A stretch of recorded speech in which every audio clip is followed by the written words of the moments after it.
আসসালামু আলাইকুম, welcome to my channel Parveen's kitchen. Parveen's কিচেনে আপনাদেরকে অনেক অনেক অভিনন্দন। কাছে দূরে যে যেখান থেকে আমার ভিডিও দেখছেন, আশা করি আপনারা সবাই ভালো আছেন। আলহামদুলিল্লাহ, আমিও ভালো আছি। মাছ দিয়ে আমরা অনেকেই অনেক ধরনের রেসিপি তৈরি করে থাকি। আজকে আমি সম্পূর্ণ ভিন্নভাবে অপূর্ব স্বাদের হাতে মাখা মাছের একটা রেসিপি আপনাদের সঙ্গে শেয়ার করব। আর এই রেসিপি খুব সহজ পদ্ধতিতে আর খুব অল্প সময়ে তৈরি হয়ে যায়। আপনারা চাইলে পারে কিন্তু আমার মতো এই পদ্ধতিতে মাছের এই রেসিপি বাড়িতে তৈরি করে দেখতে পারেন।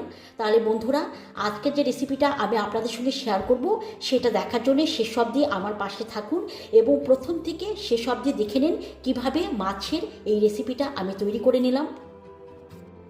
আজকে মাছের যে রেসিপিটা আমি আপনাদের সঙ্গে শেয়ার করব তার জন্য আমি এখানে নিয়েছি কয়েকটা রুই মাছের পিসেস।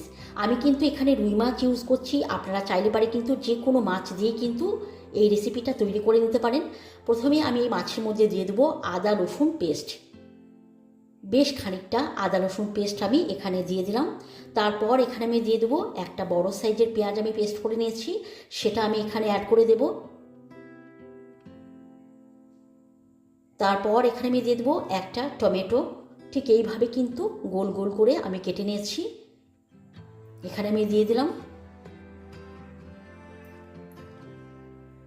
একে একে সমস্ত অন্যান্য মশলা দিয়ে দেবো। প্রথমেই আমি এখানে দিয়ে দেবো হলুদের গুঁড়ো, তারপর দিয়ে দেবো লঙ্কার গুঁড়ো, ঝালটা আপনারা কম বেশি করে নেবেন। রঙের জন্য এখানে আমি অ্যাড করে দেবো কাশ্মীরি লঙ্কার গুঁড়ো, দিয়ে দেবো স্বাদ অনুযায়ী লবণ, 1 স্পুন দিয়ে দেবো কালো জিরে। কালো জিরেটা কিন্তু আমাকে খুব ভালো লাগে, তাই যে কোনো রেসিপিতে আমি কিন্তু কালো জিরেটা রাখি। আপনারা চাইলে পারে কিন্তু এটা স্কিপ করতে পারেন যাদের ভালো লাগে না। 1 স্পুন দিয়ে দেবো জিরে পেস্ট আর 1 স্পুন দিয়ে দেবো গোলমরিচের পেস্ট। সমস্ত মশলা দিয়ে দিলাম। এখন এখানে দিয়ে দেবো সরিষার তেল। আজকে রেসিপিটা কিন্তু তৈরি করতে গেলে একটু তেলের পরিমাণ বেশি লাগে, তাই বন্ধুরা এখানে কিন্তু আমি তেলের পরিমাণ একটু বেশি দিলাম। এটা কিন্তু হাতে মাখা মাছের রেসিপি, তাই এইভাবেই কিন্তু এই রেসিপি তৈরি করতে হয়। এটা কিন্তু আমি আমার মায়ের কাছ থেকে শিখেছি। মা কিন্তু এইভাবে এই রেসিপিটা আমাদেরকে তৈরি করে দিত, আর আমরা কিন্তু গরম গরম ভাতের সঙ্গে খুব মজা করে খেতাম। এই একটা রেসিপি দিয়েই কিন্তু আমরা এক থালা ভাত খেয়ে নিতাম। এর সঙ্গে কিন্তু আর অন্য কোনো রেসিপি একদমই ভালো লাগতো না, এতটাই সুস্বাদু আর এতটাই মজাদার। তাই আপনারা চাইলে পারে কিন্তু এই হাতে মাখা মাছের এই রেসিপিটা একবার হলেও কিন্তু বাড়িতে ট্রাই করতে পারেন। খুব সুন্দর করে কিন্তু মাখা হয়ে গেছে। এখন আমি রান্না করে নেব, তার জন্যে আমি কড়াই বসিয়ে দিলাম। এই কড়াইয়ের মধ্যে কিন্তু আমি মাখা মাছ দিয়ে দেবো। গ্যাসটা কিন্তু বন্ধ আছে। এইভাবে আমি দিয়ে দেবো। মাখাটাই কত লোভনীয় লাগছে বন্ধুরা, দেখলেই বুঝতে পারবেন তাহলে এটা কতটা সুস্বাদু হতে পারে নিশ্চয়ই আপনারা বুঝতে পারছেন। তো আপনারা এইভাবে একবার চাইলে এই রেসিপি বাড়িতে তৈরি করে নিতে পারেন। মাছ আমি দিয়ে দিলাম এবং মাছের বাটিটা যে মশলাটা আমি লেগেছিল সেটা কিন্তু অল্প করে পানি নিলাম এবং পানিটা এই মাছের মধ্যে দিয়ে দিলাম। এখন হাত দিয়ে খুব সুন্দর করে চারিপাশটা একটু ঠিকঠাক করে নেব। খুব সুন্দর করে ঠিক করে নিয়েছি। এখন আমি ঢাকনা ঢেকে দেবো, গ্যাস জ্বালিয়ে দেবো এবং এই মাছটা আমার রান্না করতে সময় লেগেছে উল্টে পাল্টে মাত্র 5 মিনিট। ঢাকনাটা খুলে আমি মাছগুলোকে একবার উল্টে নেব।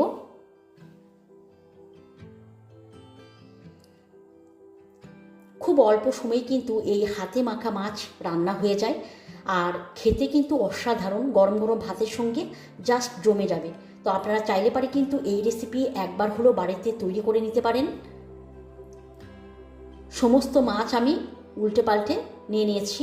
এখন আমি এই মাছের মধ্যে দিয়ে দেবো কয়েকটা গোটা গোটা কাঁচা লঙ্কা।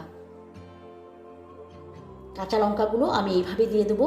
এগুলো দিলে না দেখতে কিন্তু অনেক সুন্দর লাগে, তাই আপনারা কিন্তু অবশ্যই কাঁচা লঙ্কাটাকে দেবেন, এটা একদমই স্কিপ করবেন না। আবারও ঢেকে নিলাম, কিছুক্ষণ রান্না করে নেব। কিছুক্ষণ পর আবারও চলে এলাম, আর কতটা সুন্দর দেখতে লাগছে বন্ধুরা আপনারা দেখলেই বুঝতে পারবেন। এখন আমি এখানে কিছুটা দিয়ে দেবো ধনে পাতা, ছোট্ট ছোট্ট করে আমি কেটে রেখেছিলাম, ওপর থেকে ঠিক এইভাবে আমি ছড়িয়ে দেব।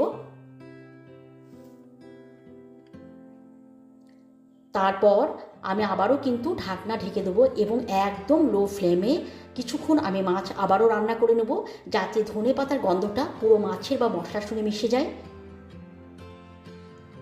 আবারও চলে এলাম, আর মাছটা পুরোপুরি রান্না কমপ্লিট। আর কতটা সুন্দর দেখতে লাগছে, কতটা লোভনীয় লাগছে দেখলেই বুঝতে পারবেন। আজকের যে রেসিপিটা আমি আপনাদের সঙ্গে শেয়ার করলাম সেটা কিন্তু খুব একটা গ্রেভি হয় না, ঠিক এরকমই মাখো মাখো হয়। তো আপনারা কখনো যদি এই রেসিপি বাড়িতে তৈরি করেন, আপনারা চাইলে পারে কিন্তু গ্রেভির পরিমাণ কম বেশি করে নিতে পারেন, কিন্তু এটা মাখো মাখো হলে পারে কিন্তু খেতেও অনেক ভালো লাগে আর দেখতেও কিন্তু অনেক সুন্দর লাগে।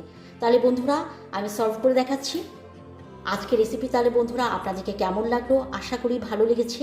তাহলে যদি ভালো লাগে লাইক কমেন্ট অবশ্যই করবেন, আর আমার চ্যানেলটাকে সাবস্ক্রাইব করে দেবেন, বন্ধুদের মধ্যে শেয়ার করে দেবেন। আজকের মতো আসি, আবারও অন্য কোনো দিন আবারও অন্য কোনো নতুন রেসিপি নিয়ে আপনাদের সঙ্গে সাক্ষাৎ হবে। ভালো থাকবেন, সুস্থ থাকবেন, খোদা হাফেজ।